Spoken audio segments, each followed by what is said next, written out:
très anciens se souviendront certainement de l'ascenseur de Notre-Dame de la Garde. Eh bien, figurez-vous qu'aujourd'hui on parle de téléphérique. Alors, réalité ou fiction, ça reste à voir. Imaginez un téléphérique pour relier le Vieux-Port à la basilique Notre-Dame de la Garde.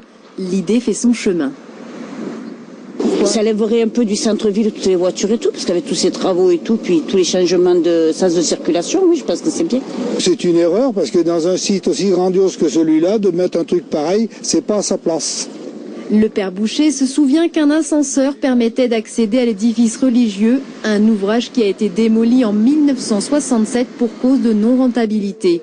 Aujourd'hui, le site accueille chaque année 2 millions de visiteurs.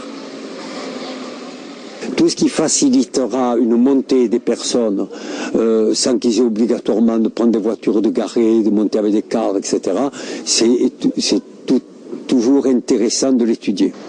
Après le bateau, Marseille-Provence Métropole songe à tous les moyens de transport.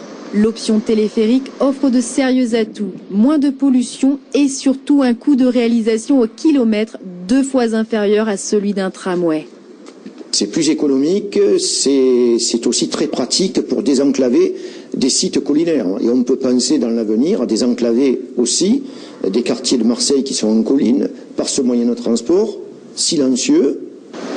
L'idée du tramway aérien n'a que 6 mois. Les élus se penchent en ce moment sur la question du financement du projet. Aujourd'hui, plusieurs tracés sont à l'étude. Le premier téléphérique marseillais sera présenté à la population l'an prochain et pourrait voir le jour à l'horizon 2017.